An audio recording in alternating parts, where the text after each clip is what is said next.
This is a response to some beautiful thoughts by Matt Segall, who was himself responding to a dialogue between Rowan Williams and Iain McGilchrist, which unfortunately wasn't recorded but was full of beautiful things. Iain McGilchrist and Rowan Williams agreed about many things, as you might imagine, as they ranged across actually many traditions, including Taoism, the Indian philosophies, Buddhism, and Christianity. At one point, the opening lines to the Tao Te Ching were celebrated. The Tao that can be named is not the real Tao, and that sense of things was palpably present in their discussion. But they also disagreed, and their difference arose in relation to process thought, with Iain stressing his, I think, inclination towards becoming, being the most basic facet of reality, whereas Rowan Williams would stress being. To put it differently, Iain seems to be stressing relationality as the ground of things, whereas Rowan Williams would stress the transcendent. And it's that kind of difference which Matt Segall picked up on and which I want to reflect on here again. And I wanted to respond in the spirit of the theologians whom Dante in the Divine Comedy meets in the heaven of the sun. They disagreed on earth, these theologians, but here in the sun they join with their own voices in the divine voice and divine light, because they were very conscious that their words are trying to reach beyond themselves, being as accurate as they possibly can, a word that Iain McGilchrist used in his dialogue, but that accuracy being as conscious of its edge as Rowan Williams might say, so that by listening to different viewpoints in a dialogue, something further can be felt and seen, even amidst the disagreements. So in that spirit, I think a key point for Rowan Williams about the relationship between transcendence and immanence is not that God, as it were, needs to be kept wholly other, as if God must be somehow kept pure from creation. It's actually quite the opposite, that God needs to be transcendent in order that he can be completely and freely immanent in the world. It's that freedom in space and time, because it's also beyond space and time, that Williams is pointing to when he talks about the divine immanence being aided by transcendence. Now, you can think of this, I think, a little bit like, say, the relationship between a parent and a child, where the parent on the one hand is in a dyadic relationship with the child, and the child needs to feel that it has a place in the world. But what, as it were, the child doesn't know about directly anyway, though it might feel it, is that the parent also is independent of the child. And that means that it can hold or can contain the child's life and draw it to more than the child knows in that moment. It's not just a relationship of dyadic qualities, as it were, two people. It's actually a triadic relationship, because of this pole of the relationship that is outside of the relationship, though holding and containing it and making it possible. The relationship between the parent and the child is asymmetric, and it's because of the parent's freedom that it's able to be intimate with the child. That, I think, is the parallel sense that Williams is driving at. Similarly, his Christology is about Christ being present and drawing by allure rather than persuasion or power. I've heard Williams talk about a model for this being Christ standing before Pilate. Pilate stands for the worldly use of power, and Christ is silent before that. It's a bit like Dostoevsky's Christ and the Grand Inquisitor as well, where the Grand Inquisitor complains that Christ is offering too much by this silence, by this allure. And Jesus in that scene kisses the Grand Inquisitor, does something that completely cuts across the world that the Grand Inquisitor is in, the world that Pilate is in as well, suggesting more that can't be contained within the world that Pilate and the Grand Inquisitor occupy. So Christ, you might say, is like a mirror of life, but also, as William Blake would say, Christ is the imagination of life that not only reflects back, but in that reflecting suggests more. It's in reflecting the minute particulars, to use Blake's phrase, that eternity is seen. Again, that's this relationship between transcendence and immanence that I think Williams is pointing towards. Similarly, Iain and Rowan Williams talked about the relationship between being and becoming. And I think Iain McGilchrist is tilting towards becoming being prior. That's, as it were, what he's getting from process theology. Whether or not that's quite right, given what Matt says, I'm not completely sure. But nonetheless, that seems to be where he's tilting. But I think being must be prior. I mean, a philosophical way of putting it would be to say that being is, as it were, the condition of becoming. So in that sort of logical sense, it's more basic, but that's a rather abstract way of putting it.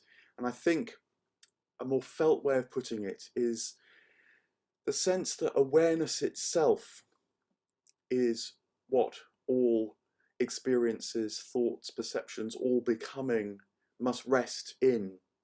It's awareness that shares it all because it can see it all. It can say yes to it all because it's also underneath, above, around, as Augustine might say, closer to us than we are to ourselves. That's really the key point here that allows all this becoming, because being is prior. It's also true that our being and God's being is therefore one being. How could it be otherwise when our becoming rests in being, which must be a reflection, a participation in the divine being? Another reflection on this would be that the occasions of becoming, be they experiences, thoughts, desires, they are known by the awareness itself. We, as it were, don't have consciousness, you might say. We are consciousness. And it's within that consciousness that thoughts, experiences, and so on arise. That's another way of reflecting upon the nature of experience and seeing that being is therefore prior to becoming. I think this is a way of making sense of Aristotle's unmoved mover as well. It sometimes is thought to be a kind of deistic god. Matt didn't say this, but sometimes you get the sense that it's as if God is the machine maker that sets the machine in motion. But I think that what Aristotle and Plato understood by that was something more dynamic, was something organic. They didn't live after the mechanical philosophy. They lived before it was ever thought of, really. And so the unmoved mover is like the point, source, ever-present origin that by its beauty and radiance draws all things to itself, and so causes all things to move, all things to become in that way.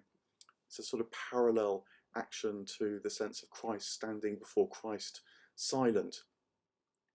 And it's important to stress the unmoved element that causes all motion, because if God, as it were moving too, God were becoming too, it's not hard to imagine a series of kind of oscillations getting set up that might shake the whole thing apart, as it were, and everything in this becoming would therefore fall out of being itself. But I think God, being and our experience of that being, our sense that actually when we turn to awareness itself, it has these qualities of being unchangeable, being steady, being always present across all the occasions and instances of our becoming. That's the way to, I think, understand the unmoved mover. I think this particularly matters in the Christian context because Christianity has developed this powerful sense that there's somehow something that one has got to gain or got to get right. I think it particularly came to the fore in the Reformation.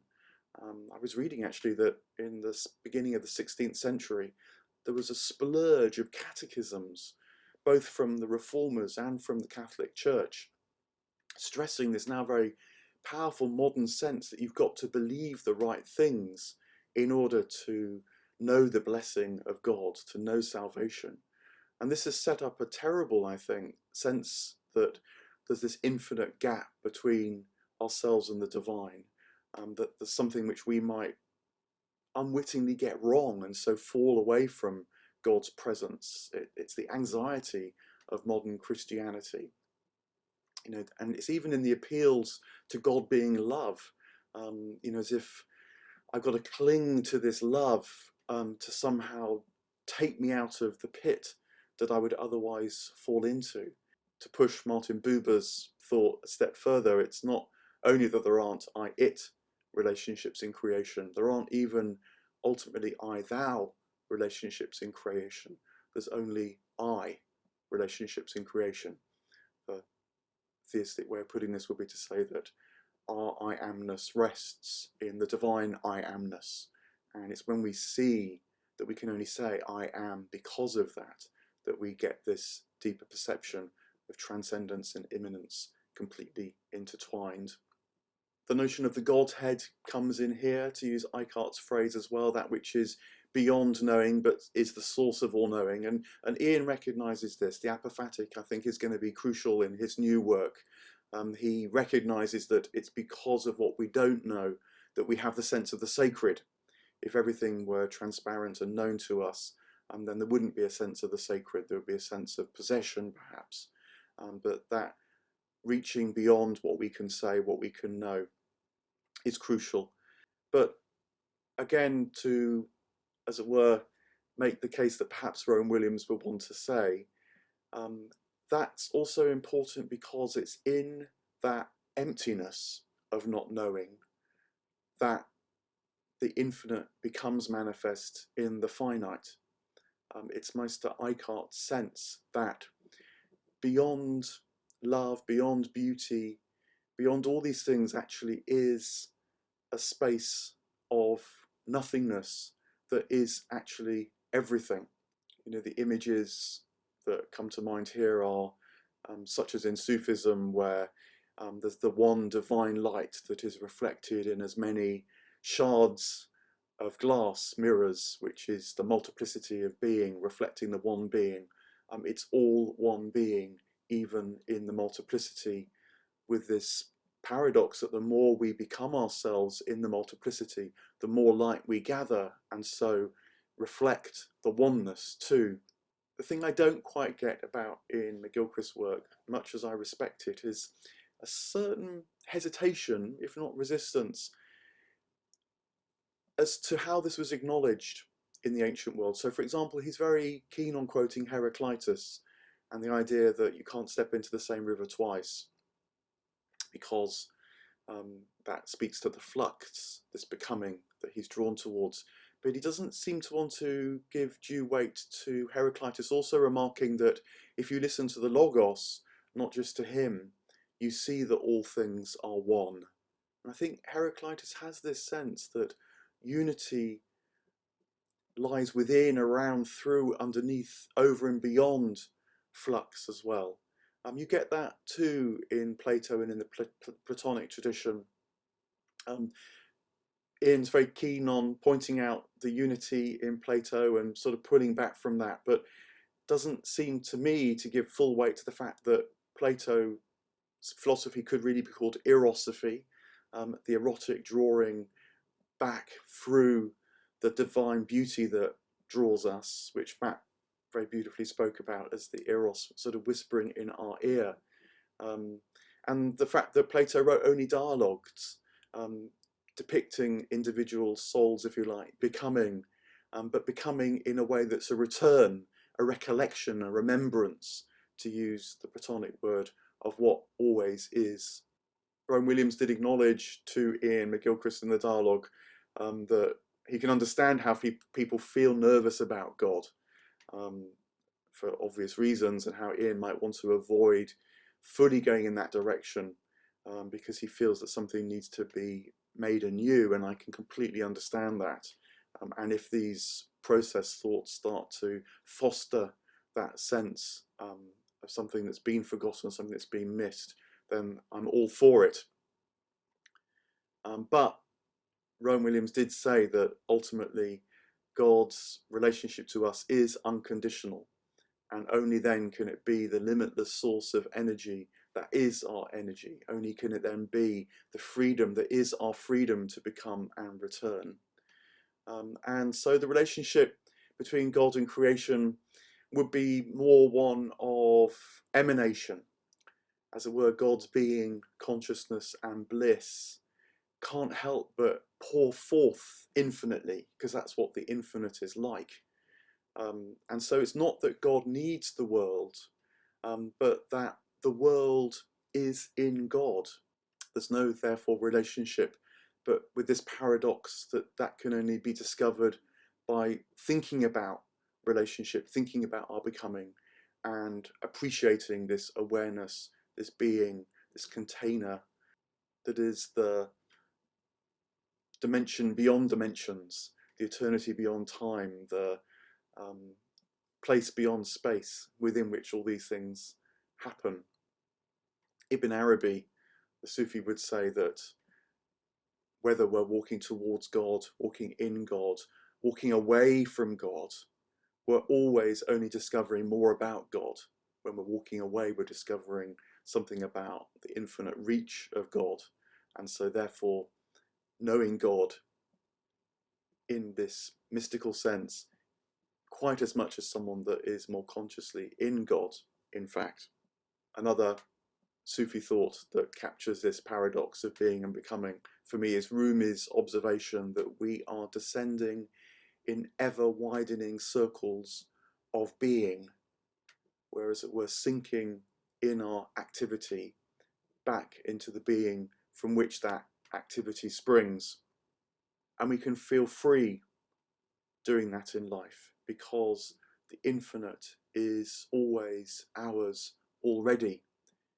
The only question really is how we wake up to that in the first place, through our sense of I-ness, awareness, and our own sense of our being, and then bring that into manifest form in our own lives, much as the divine brings that into manifest form in the act of creation and incarnation, which is both in time, but can be in time because it's also eternal.